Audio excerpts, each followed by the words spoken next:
Welcome back to Stacked, and we're going to provide you today with a permission slip. You don't have to sign that. That's your slip. You don't have to sign that. Whether it's a vendor agreement, a partnership deal, a client contract, or even a trade pitch, nothing is ever final until you say yes. And in this episode, we're going to dive into the one skill that'll protect your time, your energy, and your business, and that is negotiate everything. And this isn't just about getting more money. It's about building a business that works for you on your terms. So here's the myth about the standard contract, right? This is our standard agreement. And it's a phrase that you'll hear from people who hope that you're not going to read it. But here's the truth. There's no such thing as a standard contract in reality.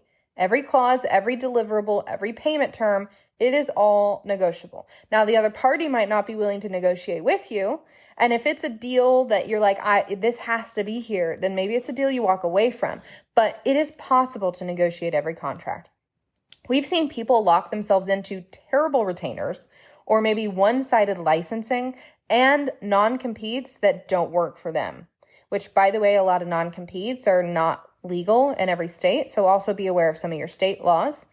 And they do this simply because they thought they had to sign what was sent to them. Spoiler alert, you do not. Absolutely not. You should read every single word. Yes, every single word. If you're not reading your contracts, you're not protecting yourself or your business. And we get it. Terms can be long. They can be full of legal jargon and feel like a ton of busy work. But buried in those paragraphs are details that determine when you get paid, what happens if something goes wrong, how you can exit if you need to, who owns what after the project ends. And these aren't extra, these are everything. At Dallowry, we flagged hidden auto renewals, non-competes that lasted years or were completely illegal based on the state, client terms that demanded unlimited revisions, and late fees charged without cause. And none of these were bolded, none of them were upfront, and all of them were legal because someone signed without reading.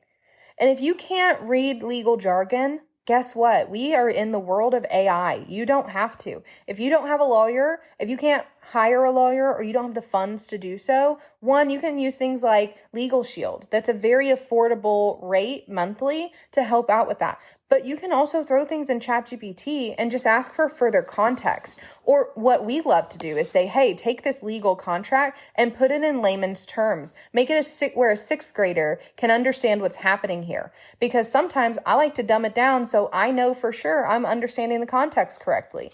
And so that's just going to help you better understand what is this saying and do I agree with it? And why negotiation isn't selfish, it's strategic, is because negotiations aren't about being difficult.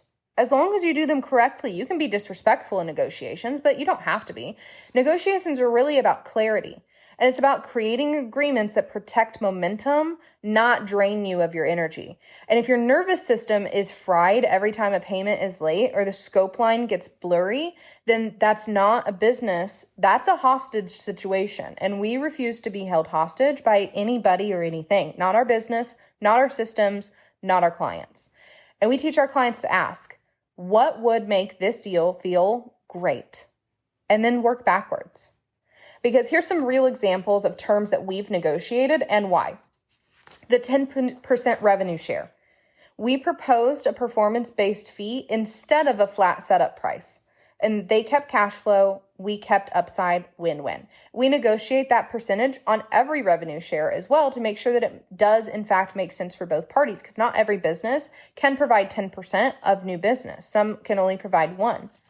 We've also negotiated the trade deal scopes with setting limits on the trade. We've had people, when we first started in doing trades or any kind of contracts, we didn't put a time limit. So we had people come back 3 years later expecting the same rate. That doesn't work. Rates increase. Adjustments are made. New technology is launched. So we shouldn't always deliver the way we thought we should have 3 years ago. And so we set time limits and check-in points instead of doing ongoing free work forever. We also added kill clauses in retainers where this is a 30-day opt-out to protect both parties. And the client actually said, thank you. I've worked with marketing or website people before, and I had no exit clause. I still had to pay even though they never had to deliver. We've negotiated payment terms where we moved a client from a net 30 to a net 7 by automating payment requests and explaining our policy and branding onboarding flow. And the key is we didn't make demands. We collaborated, and from a place of clarity, confidence, and mutual beneficial reactions. So how to know what terms should be negotiated is just by simply asking yourself, what boundaries have you never enforced? But maybe they keep breaking your brain over, or you lose sleep at night because of them. What's your real capacity? And what would make this sustainable long term? What's the worst case scenario, and how can your contract protect you from it? And then we've added everything from late fee automations to scope reminder texts in Dallowry Flow, not because we expect failure, but because we need to build with productivity and we need reminders too. So inside Dallowry Flow, we run all our contracts and deals through smart proposals, and we use our pre-built templates with editable terms so we can send, negotiate, and track all in one place. We have a branded onboarding sequence so clients see our expectations before they sign. We have payment workflows like late fees, auto reminders, and deposits that are built into every agreement and launch without us needing to hit anything. And we have a clause library. We use ChatGPT for this, and it's just a running doc of the clauses we've added, changes that we've made, or changes that we've not made and fought to keep so that we don't reinvent the wheel every time we negotiate a contract. So this isn't just about legal protection at this point. Now it's about energy protection. And we systemize our boundaries so that we don't have to battle for them. Here's a simple script that you can use. Thanks for sending this over. I had a few thoughts on the agreement I'd love to walk through before we finalize.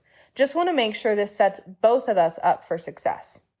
And if they say we don't change our contracts, totally understand. That might make this a no-go on our side, but I appreciate the conversation.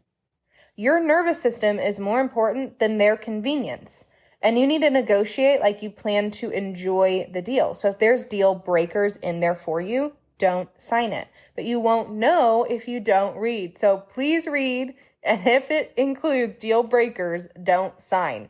Your business has got to run on intentional agreements, not assumptions that the other person has your back. You should read everything. You should question everything. You should ask for definitions if there's clarity not automatically baked in. And then say yes only when it works for you.